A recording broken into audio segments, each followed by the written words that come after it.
Hello YouTube, Sharp Red here. I just wanted to do a quick sword review, if you guys don't mind.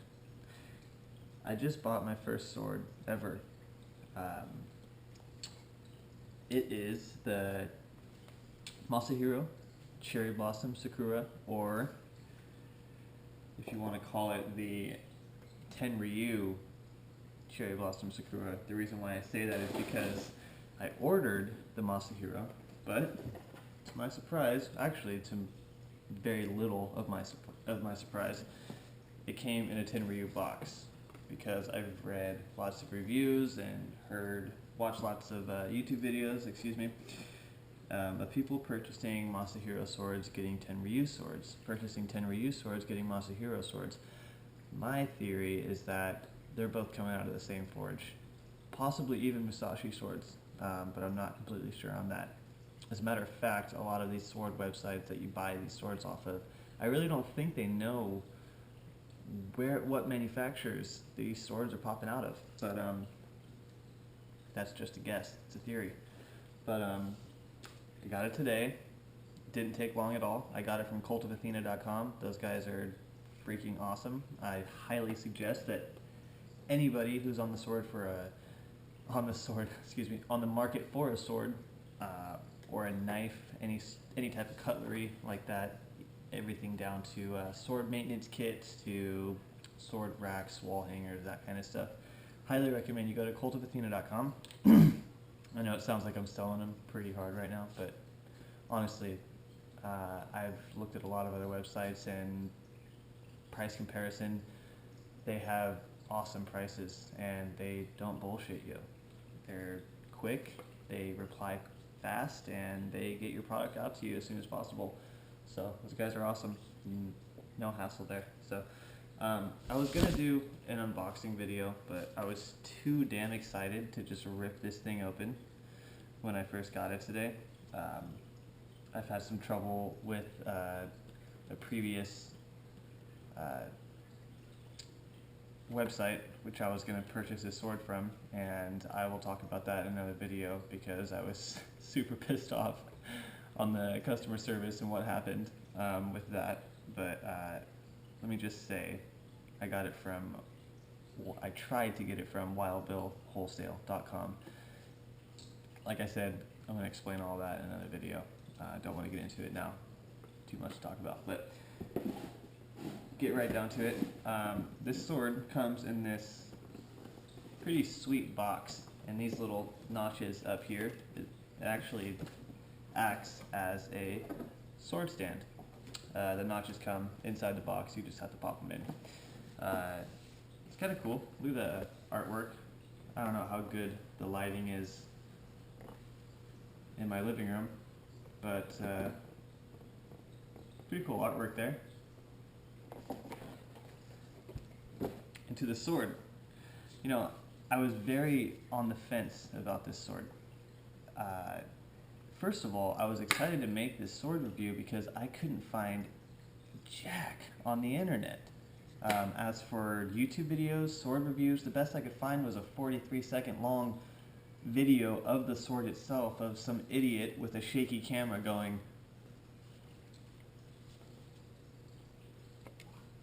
and then done. I was like, you gotta be kidding me.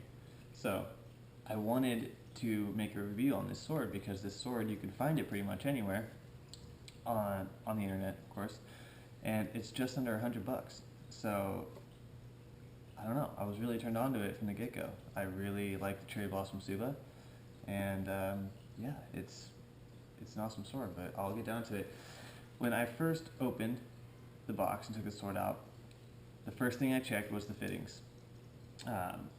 I've read reviews on swords similar to this one and people complaining of loose fittings at the end here. This is completely tight.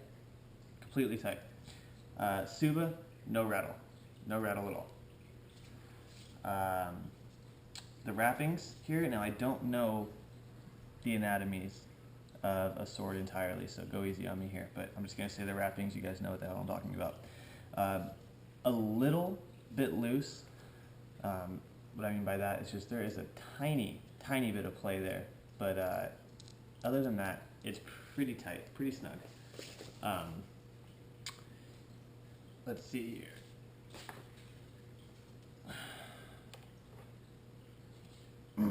Oh, and the Sakura.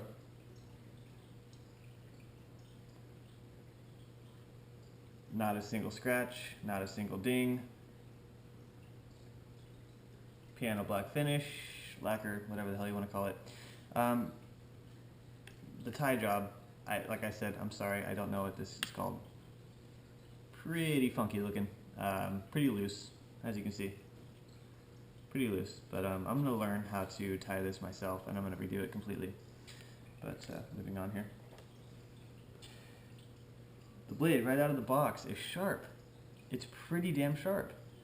And I've read reviews of people getting this sword and saying, oh, the sword is so damn dull, it's not sharp enough, it's not sharp enough.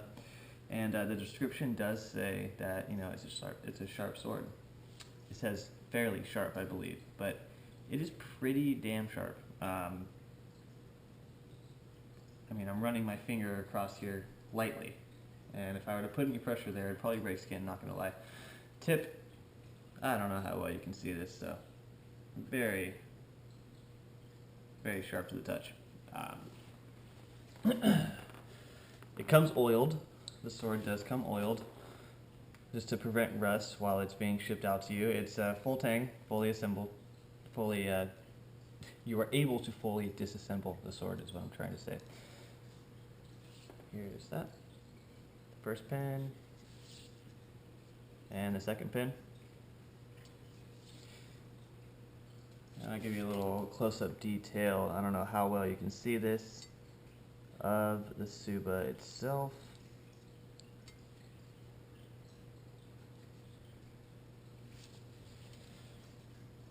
Sword's very straight. Very straight. The only thing I was a little disappointed on was the hamon. They could have just left that part out because it is just so obviously faked. So obviously faked. I don't know if they took a sand belt to this or used the clay process to get the hamon, but I really don't think they used the clay process because I believe that they do that with more expensive swords, like the Ronin Katanas, the Dojo Pros, and the Dojo Pro Elites, stuff like that, which is going to be my next sword. I'm very excited. I'm gonna get a next paycheck, actually. My girlfriend is really bummed on me, but screw it. I did my first test cuts today. I just chopped up a bunch of water bottles, gallon jugs, half-gallon jugs, milk jugs, water bottles, that kind of stuff, and it cut right through. Very effortlessly. It was a lot of fun. You can't even see on the blade itself, so I'm not even going to attempt to show you, but there is minor scuff marks right up here on the blade from the water bottles themselves. But other than that, that's it. So yeah, there's not a whole lot more to talk about on this sword. But one more thing is, it's very tight, it's very snug in the saya. It's very snug, I like it a lot. Has a really nice sound to it too.